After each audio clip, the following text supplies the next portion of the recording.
मंदिर में जो शिवलिंग होता है उस शिवलिंग के ऊपर जलाधारी होती है, बोला था। पर घर के अंदर जो शिवलिंग होता है उसमें जलाधारी की जरूरत नहीं पड़ती।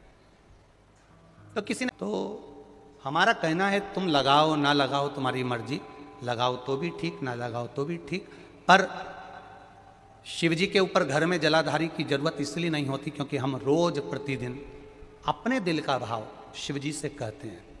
मंदिर में जो शिवलिंग होता है वो स्थायी होता है, घर में जो शिवलिंग होता है वो चलित होता है। उठाया, थाली में रखा, निला दिया, वापिस रख दिया।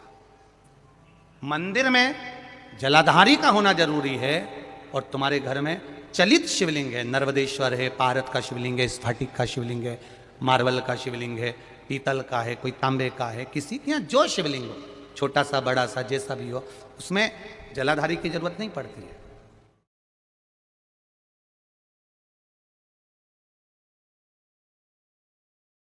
पूजन का घर होता है, पूजन बाड़ी होती है, पूजन का मंदिर होता है हमारे घर के अंदर। उसमें ठाकुर जी भी हैं, शंकर जी भी हैं, गणेश जी भी हैं, देवी जी भी है, सारे देवता जी भी हैं।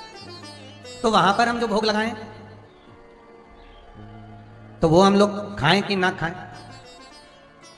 अब ध्यान देना महाराज। जिस पूजन वाणी में, जिस मंदिर में, आपके घर के मंदिर के अंदर आप पूजन करते हैं, भोग लगाते हैं, अर्चना करते हैं, उसमें सभी देवता विराजमान हैं। और सारे देवता को आप जो भोग लगा रही हो वो थोड़ा दूर से लगा रही हो। कोई भगवान को एक एक कोरा तोड़ के लड्डू गोपाल को फिर छुआया फिर रखा, फिर शंकर जी को छुआया फिर रखा, फिर जगदम्बा को छुआया फिर रखा, ऐसा करती हो क्या? नहीं, आपने थाली लाई भोजन की और आपने रख दी। और थाली रखकर रखा, सामने थाली है और बिल्कुल सम्मुख में भगवान, बिल्कुल सम्मुख में भगवान। अब उनको स्पर्श हुई क्या थाली? नहीं, उन्होंने भाव से स्वीकार करा।